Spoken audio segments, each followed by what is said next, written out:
आइए सुनिए, देखिए, समझिए सनातन सत्य। जैसी दृष्टि वैसी सृष्टि, दृष्टि विज्ञान। कुदरत, कुदरती रचना एवं कुदरत के कानून से शाश्वत सुख की प्राप्ति। जोधपुर के परम पूज्य महात्मा उपासक प्रोफेसर डॉक्टर सोहन राज तातेड़ के निर्देशन में सनातन सत्य। जैसी दृष्टि वैसी सृष्टि, दृष्टि विज्ञान।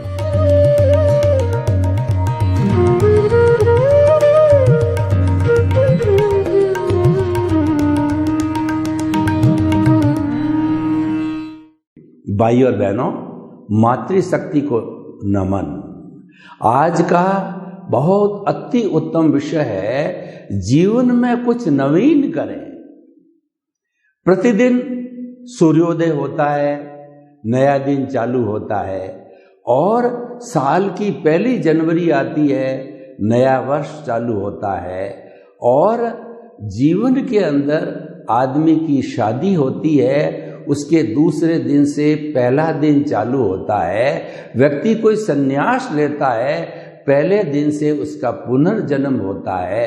व्यक्ति कोई नया व्यापार करके पहले दिन दुकान को चालू करता है तो वो नया कार्य होता है। व्यक्ति कोई नई ड्रेस पहनता है तो पहले दिन वो जो है उसका नया होता है। वास्तव में नया कुछ भी नहीं होता है। Change of old is new. पुरानी जितनी जितनी पहनने की फैशनें, खाने पीने की फैशनें, डेकोरेशन की फैशनें और दूल्हे दुल्हन की फैशनें और जो हमारे एंटीक घरों को देखिए, जो पुरानी हमारी चीजें हैं, परंपराएं हैं, एंटीक चीजें हैं, वो वापस नई बन करके आ रही है, क्योंकि change of old is new. और संसार भी संसार भी संचरण करता है और ये हर क्षण हर वस्तु बदलती रहती है। इस कारण बदलने से जो पुराना स्थान था वह जो बदल के नया आया वो नया हो जाता है। जैसे कि भगवान महावीर ने फरमाया, उनकी पहली देशना थी उत्पाद व द्रव्यात्मक सत्य, यानी सत्य। यानी कोई भी वस्तु हो, चाहे जड़ हो चाहे चेतन हो, तो उसका अस्तित्व तब है जब उसमें उत्पाद और व्यय होता है। उत्पाद व्यय का अर्थ हो गया उत्पन्न होना, विनाश होना। इन दोनों को मिला के पर्याय कहा जाता है। लेकिन उत्पाद व्यय होने के साथ साथ में वह वस्तु द्रव्य होनी चाहिए। तो ये जो त्रिपदी है, ये त्रिपदी लागू होने पर ही कोई वस्तु का अस्तित्व है। उदाहरण के तौर पर देखिए, अगर किसी भी व्यक्ति को जो है वो पुरानी से, मान लीजिए पुराना कोई गहना पहन रहा है और वो मानव प्रकृति है, वो चाहता है कुछ चेंज हो जाए, तो वह उसको तुड़वा करके नया ऑर्नामेंट बनाता है। जो टूट गया वह तो व्यय हुआ और जो नया बना वह उत्पाद हुआ। तो नया हम क्या करें, ये हमको चिंतन करना है। देखिए, नया करने के लिए हमको सबसे बड़ा ध्यान रखने की चीज है कि हमारी सोच नई होनी चाहिए। जितनी जितनी पॉजिटिव थिंकिंग है, ये सब जीवन में नया कहलाता है। जन्म से मृत्यु तक जो पीरियड है वह हमारा जीवन कहलाता है और इस जीवन के अंदर उतार चढ़ाव आते रहते हैं। कभी सुख आता है, कभी दुख आता है और हम पूरे जीवन में सुख और दुख के पलड़े के अंदर झूलते रहते हैं और ये कामना करते हैं कि ये हमारा सुख और दुख जो पलड़े में झूलना है, मैं शाश्वत सुख चाहता हूँ। ऐसा सुख मुझे प्राप्त हो जावे कि उसके बाद कोई दुख आए ही नहीं है। वह जो प्रॉपर्टी है, वह जो लक्षण है, हमारे भीतर विराजमान शुद्ध आत्मा, परम पिता परमेश्वर प्रभु आत्मा का वह लक्षण है, जो हमारी शुद्ध आत्मा है, जो कि मोक्ष स्वरूपा है, उसके अंदर ये लक्षण होता है कि वह अनंत सुख का भंडार है। यानी उसके अंदर इतना सुख है कि पूरे जीवन भर का बाहर का सुख, रोटी का सुख, कपड़े का सुख, और जो धन का सुख, दौलत का सुख, पद का सुख, प्रतिष्ठा का सुख, अच्छे बिल्डिंग का सुख, अच्छे कार का सुख, अच्छी पत्नी का सुख, अच्छी संतान का सुख, ये जितने भी बाहर के हम सुख जो है मानते हैं, ये काल्पनिक है। वास्तव में हमारे अध्यात्म दर्शन के अनुसार सुख और दुख का कोई अस्तित्व है ही नहीं। सुख और दुख तो ये हमारी भ्रांत मान्यता है, क्योंकि सुख तो हमारी आत्मा का लक्षण है, भीतर है। बाहर ढूंढना जो है वह अज्ञान है। मैं आपको एक उदाहरण दूं। एक बुढ़िया माँ जो झोंपड़ी में रहती थी, उसकी सुई जो है झोंपड़ी के अंदर गुम गई। झोंपड़ी के अंदर अंधेरा था तो, और बाहर जो है उसके म्युनिसिपैलिटी की लाइट लग रही थी। तो बुढ़िया माँ सुई जो गुम होने के बाद में बाहर आई और उस म्युनिसिपैलिटी की लाइट, रोड लाइट के नीचे देखने लगी कि सुई मिल जावे। एक युवक वहाँ आया कि बुढ़िया माई क्या ढूंढ रही हो, कि मेरी सुई गुम गई हो, बेटा तुम भी जो है ढूंढ करके मेरे को सुई दे। बुढ़िया माँ, ये सुई जो है तुम्हारी कहाँ गुमी थी? ये सुई तो मेरी जो है झोंपड़ी में गुमी थी, लेकिन वहाँ अंधेरा है और बाहर उजाला है, तो मैं बाहर आ गई इसको ढूंढने के लिए। हम भी ठीक वैसा ही करते हैं कि जो सुख आत्मा का लक्षण है उसको बाहर ढूंढते हैं। कभी किसी वस्तु में सुख को ढूंढते हैं, कभी सुख किसी दूसरी वस्तु में ढूंढते हैं। वास्तव के अंदर ये सुखाभास है, ये सुख नहीं है, ये तो सुख का आभास है। और देखिए, एक हिरण होता है, उसकी नाभि के अंदर कस्तूरी होती है। कस्तूरी की महक जो है इतनी मोहक होती है कि वह हिरण इधर उधर भागता है कि ये सुगंध कहाँ से आ रही है। फिर कोई ज्ञानी पुरुष आता है और ज्ञानी पुरुष आकर के उसको बतलाता है कि ये तो तुम्हारे नाभि के अंदर है, कस्तूरी है, वहीं से सुगंध आ रही। तब उसको ज्ञान होता है। अज्ञान के वशीभूत जो है वो इधर से उधर भागता रहता है। तो भाई और बहनों, देखिए कि जो है हमारी ये मृग तृष्णा है, जो कि हम ये अज्ञान है कि हम सुख को बाहर ढूंढते हैं। तो आज का जो मुख्य हमारा एपिसोड है कि जीवन में कुछ नया करें। तो नया करने के लिए देखिए हमारे पास ऑप्शन क्या है। पहला, जो हमारा जीवन जन्म से मृत्यु तक चलता है वह कुदरती रचना और कुदरत के कानून के अंतर्गत चलता है। कैसे चलता है, मैं हमारे सनातन सत्य कार्यक्रम का आपको सिद्धांत बताता हूँ। सनातन सत्य कार्यक्रम सिद्धांत पे आधारित होता है और सिद्धांत होता है हमेशा परमानेंट होता है। वो हमारा सिद्धांत क्या है कि मन, वचन, काया तथा उससे जुड़ी हुई हर अवस्था मात्र कुदरती रचना है और वह ऑटो मोड से चलती है, वह टेम्परेरी है, वह नाशवान है और वह व्यवस्थित है, वह प्रीडेस्टिन्ड है और वह फिक्स है। यानी कि हमारा मन, वचन, काया है, ये परिणाम है, ये भुगतान है, ये हिसाब है। इसमें हमारी कोई स्वतंत्रता नहीं है। हमको एक अतिरिक्त सांस लेने की भी स्वतंत्रता नहीं है। जितना हमारा आयुष्य कर्म होता है वो सांसों में कन्वर्ट होता है और जब आयुष्य का एंड आ जाता है तो वो अंतिम सांस कहलाती है। डॉक्टर भी कहता है कि जो इस व्यक्ति ने अंतिम सांस ले ली, यानी उसके बाद वो सांस नहीं ले सकता, उसके बाद वह मुर्दा बन गया, उसके बाद उसका आयुष्य समाप्त हो गया। तो भाई और बहनों, इसमें हम स्वतंत्र हैं। नया करने के लिए व्यक्ति स्वतंत्र होना चाहिए। हम स्वतंत्र किस स्थिति में हैं? देखिए, हमारे भीतर जो परम पिता परमेश्वर प्रभु भगवान ईश्वर आत्मा विराजमान है, वह जो है शहंशाह है।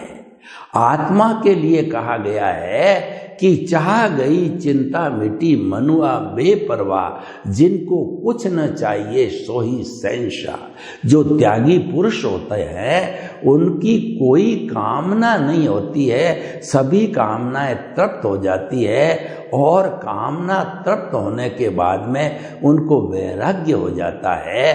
तो ठीक इसी तरह से हमारी आत्मा को कुछ नहीं चाहिए। हमारी आत्मा तो इस पिंजरे से स्वतंत्र होना चाहती है। इस मन वचन काया रूपी पिंजरे के अंदर इसने किसी न किसी जन्म में विटनेस दे दी थी। तो ये पिंजरा जो है, यानी आत्मा के साथ जो अज्ञान है, वो विनाश हो ही नहीं रहा है।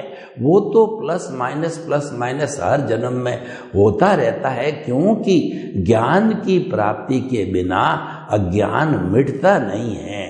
और जब ज्ञान निरंतर हो जाता है, जागृति के रूप में आ जाता है, जागृति रियल पुरुषार्थ है, तो वह ज्ञान जो जागृति के समय रहता है वह रियल पुरुषार्थ है। और वो चरम सीमा पर जब पहुंच जाता है 360 डिग्री का, तो कहते हैं कि वो केवल दर्शन हो जाता है उस आत्मा को। और केवल दर्शन है पुरुषकार की अंतिम सीमा है, उसके बाद कुछ भी नहीं बचता है, क्योंकि केवल दर्शन, केवल ज्ञान होने के बाद में संपूर्ण अज्ञान समाप्त हो जाता है। और अज्ञान के साथ साथ हमारी प्रतिष्ठित आत्मा समाप्त हो जाती है, और हमारा मन समाप्त हो जाता है, हमारा अज्ञान कार्मण शरीर जीरो हो जाता है। तो इस आत्मा को प्राप्त करना वह नवीन कार्य है, क्योंकि हमने जन्म जन्मांतर के अंदर तो हमारा 5 इंद्रियों का सुख, जो हम 5 इंद्रियों से इस दुनिया को देखते हैं, कि हम जो है 5 इंद्रियों में स्पर्शन रसन घ्राण चक्षु श्रोत्राणी, स्पर्श इंद्रिय के द्वारा हम कोमल कोमल स्पर्श का अनुभव करते हैं, रसन इंद्रिय के द्वारा हम अच्छा स्वाद लेते हैं, घ्राण इस इंद्रिय के द्वारा हम सुगंध सूंघते हैं, और चक्षु इंद्रिय के द्वारा हम अच्छे अच्छे चित्र देखते हैं, और श्रोतेंद्रिय के द्वारा हम अच्छे अच्छे गायन भजन सुनते हैं। यानी कि हमारे इस 5 इंद्रियों से वो जो बाहर के जो दृश्य दिखाई देता है, उन दृश्यों से जो है विषयों को खींच के लाती है, मन को देती है। मन बेचारा एक मैनेजर का काम करता है, तो वह इन विषयों को बुद्धि को निर्णय के लिए दे देती है। और मन जो है वो चिंतन भी करता है, वर्तमान का चिंतन करता है, और भूतकाल की जो है वह स्मृति करता है, भविष्य काल की वो कल्पना करता है। मन के ये 2 कार्य, चिंतन करना और मैनेजर का कार्य है, तो वह सब दे देता है, और फिर उसके बाद में बुद्धि को चला जाता है। फिर ये सारी प्रोसेसिंग फैक्ट्री मन बुद्धि चित्त अहंकार के द्वारा पकता है, और वो लाइव चार्ज कहलाता है। तो भाई और बहनों, कुछ नवीन करें, जीवन में कुछ नवीन होना चाहिए। तो नवीन होने का अर्थ यह है कि 2 दृष्टिकोण हो गए, 2 व्यू पॉइंट हो गए। एक तो हमारा व्यवहार जगत, जो कि बाहर का दृष्टिकोण, उसके अंदर तो न्यू जितना होता है वो सब जड़ का न्यू होता है। नया कपड़ा, नई कार, नया घर, नई दुकान, और जो है नया प्रोजेक्ट, ये कुछ नया करे, नया भोजन, नया कार्यक्रम, ये सब नए होते हैं, ये हमारे जड़ जगत में होते हैं, व्यवहार जगत के अंदर होते हैं। क्योंकि जो हमारा जो जीवन चलता है और व्यवहार और निश्चय दोनों की तरफ से चलता है। निश्चय में तो आत्मा है, उसके पास में लब्धि वीर्य होता है। उस लब्धि वीर्य की सहायता से हमारे मन वचन काया जो है वो चलते हैं, और उस लब्धि वीर्य की ताकत से, क्योंकि लब्धि वीर्य तो चेतना की शक्ति है, लेकिन मन वचन काया जड़ है, तो जड़ का गुण अलग होता है, चेतना का गुण अलग होता है। तो इस मन वचन काया के चेतना का, मन वचन काया का जो जड़ है उसके अंदर विटालिटी बनती है, जिसको करण वीर्य कहते हैं, इनकी सहायता से काम करती है। और लब्धि वीर्य आत्मा की शक्ति होती है, तो आत्मा को तो कुछ करना ही नहीं है, क्योंकि वह तो शाश्वत सुख और शाश्वत शक्ति, अनंत ज्ञान, अनंत दर्शन, अनंत शक्ति जिसकी हम बात कर रहे हैं, और अनंत सुख का धाम है, तो वह तो पावर हाउस है, वो तो समुंदर है, उसको तो कुछ करना ही नहीं है। वो तो हर प्राणी की एक एक कोशिका को जो है वीर्य देती है, शक्ति देती है, तभी वो जीवन जो है वो जो है चलता है, वरना वह मुर्दा हो जाता है। अगर हमारी आत्मा मनुष्य शरीर की एक एक कोशिका को अगर लब्धि वीर्य न दे, शक्ति न दे, तो वह कोशिका मृत हो जाती, शरीर मृत हो जाता है और उसको जला दिया जाता है। तो भाई और बहनों, जो कुछ होता है हमारे जीवन के अंदर इस आत्मा के द्वारा ही होता है। तो नया करने का अर्थ ये होता है कि हम आत्मा के संपर्क में रहें, क्योंकि वह गुणों का पुंज है, वह सुख का धाम है, वो शक्ति का भंडार है, वो ज्ञान का भंडार है, वो दर्शन का भंडार है, यानी वो एक समुद्र के रूप के अंदर है। तो उसमें से अगर हम कुछ बूंदें ले लें ज्ञान की, दर्शन की और जो है सुख की और शक्ति की, तो उस समुद्र में कोई फर्क नहीं पड़ता है। तो भाई और बहनों, नया करने के लिए हमें भीतरी जगत में गोते लगाने चाहिए। बाहरी जगत में नया होने की बात हमने आपको कही, वो तो जड़ के माध्यम से होता है, और जड़ हमारा साधन है, वो साध्य से संचालित होता है, यानी कि भीतरी जगत से बाहर का जगत संचालित होता है। भीतरी जगत बहुत ही पावरफुल है, क्योंकि आत्मा की शक्ति अनंत है। देखिए, आत्मा जो है अरूपी है, उसका कोई रूप नहीं है, लेकिन उसकी शक्ति अनंत है, उसका ज्ञान अनंत है, उसका दर्शन अनंत है, उसका सुख अनंत है, और वह जो है सुख का भंडार है। तो भाई और बहनों, कुछ नवीन करने के लिए हमें जो है भीतर की ओर घुसना चाहिए, क्योंकि बाहर का जगत तो ऑटो मोड से चलता है, और बाहर के जगत में आप कुछ नवीन करना चाहते हैं, तो वो नवीन ये है कि हमारी मानसिक शांति हर क्षण बनी रहे। उस मानसिक शांति को, संतुलन को बनाए रखने के लिए हमारे मन वचन काया की हर प्रवृत्ति है वह कुदरती रचना है।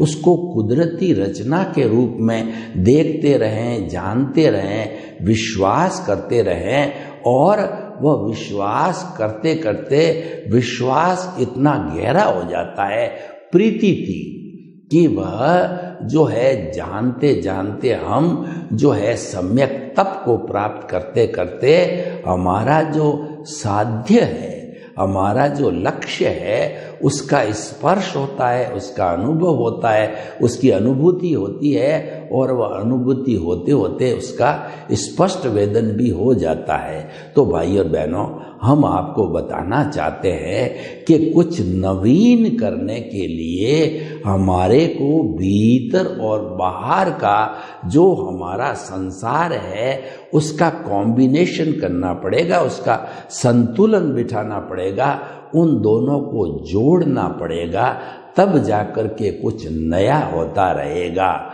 और देखिए कि बाहर के जगत के अंदर नया हमने ज्यों-ज्यों कुदरती रचना देखते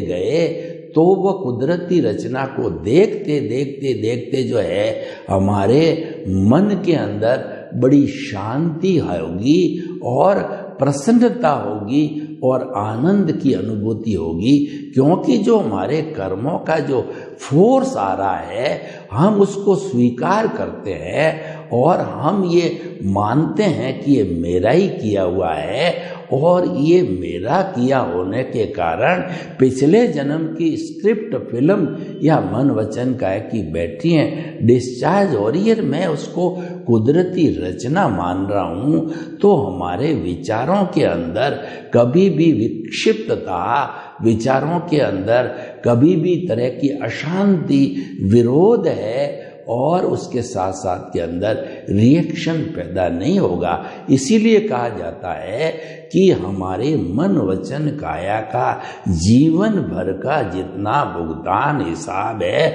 वो सब विचारों के द्वारा होता है, क्योंकि पहले विचार आते हैं, मन आता है पहले, फिर हम उस कार्य को करने लगते हैं, वचन आता है और फिर उसको जो है परिणति के अंदर बदलते हैं। तो हमारा कहने का अर्थ ये है, कुदरती रचना देखते रहो, सम्यक तप हो जाएगा। इसको साधना कहते हैं। कोई व्यक्ति अगर जो है गृहस्थ जीवन में रहकर भी सन्यासी बने रहना चाहता है, गृहस्थ सन्यासी बने रहना चाहता है, हम उसको नया करने का सुझाव देते हैं। वो नया क्या है कि आपके जीवन के अंदर जो भी अच्छा बुरा घटित हो रहा है उसको कुदरती रचना मानते रहो, जानते रहो, विश्वास करते रहो, श्रद्धा करते रहो,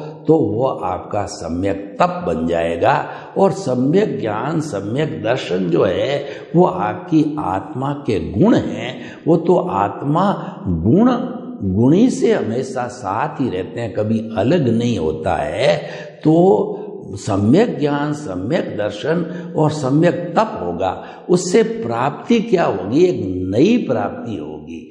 जब हम बाहर की वस्तु कुछ नवीन करते हैं तो भीतर जो है नवीन प्राप्ति ये हो जाती है कि जब हमारा सम्यक तप चरम सीमा पर पहुंचता है तो उसके साथ साथ में अनुभव भी 2% से आगे बढ़ता जाता है और वह अनुभव जो है जब 2% से बढ़ते बढ़ते हाईएस्ट लेवल 360 डिग्री तक वह अनुभव चला जाता है तो वह स्पष्ट वेदन की स्थिति होती है, वो केवल दर्शन, केवल ज्ञान की स्थिति होती है, वो सिद्ध बुद्ध मुक्त होने की स्थिति होती है। वह salvation, emancipation, free from the bondage जो है वह स्थिति होती है। तो वह तो एब्सोल्यूट नया हो गया। तो इसीलिए नया करना चाहिए। इसका मतलब हमारा चिंतन पॉजिटिव होना चाहिए। पॉजिटिव चिंतन से ही नया होता है। नकारात्मक चिंतन किसी व्यक्ति का होता है, या दूसरे शब्दों में हम कहें कि जो उदय प्रारब्ध के अंदर अगर किसी व्यक्ति के पापोदय है तो उसको झुग्गी झोंपड़ी की जो है जीवन मिलेगा, उसमें वो क्या नया कर पाएगा? क्या नया कर पाएगा का अर्थ ये है कि वो तो दुख के पलड़े के अंदर झूलता रहेगा, उसको तो सुख मिलेगा ही नहीं। तो वह जिस आदमी को जो सुख ही नहीं मिल रहा है तो फिर वो नया क्या करेगा? नया करने का तो प्रश्न ही नहीं है। पुण्योदय से ही नया हो सकता है, भाग्योदय से ही नया हो सकता है। ये जो नया होने का अर्थ ही पुण्योदय और भाग्योदय है। जब जो हमारा पुण्योदय होता है तो सब चीज ऑटोमेटिकली नवीन होने लग जाती है, और वो नवीन होते होते जो है वो हमको सुख की प्राप्ति कराती है, और जो कि हमारा आत्मा का भीतर का लक्षण है। तो भाई और बहनों, इस बड़े सुंदर एपिसोड के माध्यम से हम इस निष्कर्ष पर पहुंचते हैं कि कुछ नया करने का अर्थ जो है, हमारा जो ये दृष्टिकोण है, व्यवहार जगत है, उसमें तो हम कुदरती रचना देखते रहे और भीतरी जगत के अंदर हमारा सम्यक ज्ञान, सम्यक दर्शन है, उसका डेवलपमेंट करते रहे। क्योंकि जब हमारी आत्मा इस शरीर को छोड़ करके दूसरे शरीर के अंदर जाती है, अज्ञान उसके साथ जाता है, और उसके साथ साथ के अंदर उसका जो है ज्ञान दर्शन का डेवलपमेंट है वो साथ जाता है। यानी कि ज्ञानावर्णीय कर्म, दर्शनावर्णीय कर्म, मोहनीय कर्म और अंतराय कर्म जो है, ये सभी मिलकर के अज्ञान कहलाते हैं। तो ये ही तो आत्मा को भटकाने वाले होते हैं, और ये अगर समाप्त हो जाते हैं संपूर्ण रूप से, यानी अज्ञान समाप्त हो गया। इसीलिए हम जो है हमारे सनातन सत्य कार्यक्रम में कहते हैं कि अज्ञान का नाश ही सच्चा नाश है, अज्ञान का त्याग ही सच्चा त्याग है। और एक अगर सही मायने में आप मेरे से सुनना चाहते हो तो अज्ञान को त्यागो, ये सबसे बड़ा नवीन है, क्योंकि यही हमें जो है शाश्वत सुख देने वाला है। अज्ञान का नाश ही शाश्वत सुख देने वाला है, और शाश्वत सुख ही नया होता है।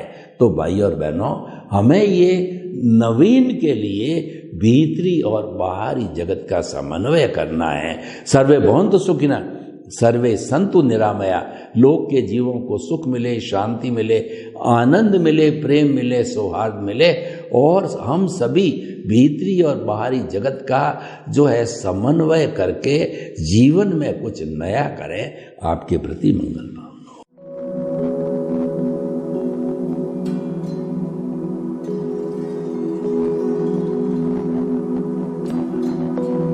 एक ऐसा अंतर्राष्ट्रीय ख्याति प्राप्त मानव जो गुरु प्रेरणा से पिछले 20 वर्षों से वानप्रस्थ जीवन जीते हुए 24 घंटे मानवता की सेवा में संलग्न है। एक ऐसा मानव जो अभी राष्ट्रीय, अंतर्राष्ट्रीय टीवी चैनलों पर 7,500 एपिसोड के माध्यम से सनातन सत्य, आत्मविज्ञान एवं पुनरुत्थान, व्यवहार एवं निश्चय जगत के जीवनोपयोगी विषयों पर हृदय स्पर्शी प्रवचन कर चुका है। उस मानव का नाम है महात्मा उपासक प्रोफेसर डॉक्टर सोहन राज तातेड़।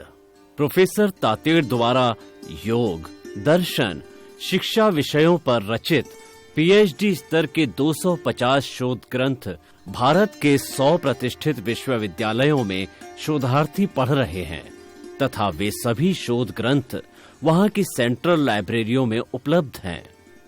महात्मा सोहन राज ने अभी तक हजारों स्कूलों, कॉलेजों, विश्वविद्यालयों एवं संस्थाओं में सेमिनार, वर्कशॉप, कैंप लगाकर लाखों विद्यार्थियों को योग, दर्शन, शिक्षा का प्रशिक्षण देकर उन्हें सुसंस्कारित किया। डॉक्टर तातेड़ ने भारतीय संस्कृति उत्थान के 4000 से अधिक समसामयिक विषयों पर आर्टिकल लिखकर ऑनलाइन जर्नल, पत्रिकाओं, वेबसाइट्स पर प्रकाशित किया, जिसका उपयोग लाखों पाठक कर रहे हैं। उपासक तातेड़ के 5000 से अधिक आज का सुविचार, आज का शुभ संदेश, आज का मंगल भावना योग आदि चिंतन websites, Twitter, blogger, Facebook, YouTube माध्यमों से लाखों लोग अपना जीवन निर्माण कर रहे हैं। मानवता के मसीहा ऐसे महामानव महात्मा सोहन राज तातेड़ के प्रोफाइल को अभी तक विश्व के 20 लाख दर्शक यूट्यूब पर, 12 लाख गूगल पर एवं लाखों दर्शक फेसबुक, ब्लॉगर, ट्विटर और इंस्टाग्राम पर देख चुके हैं।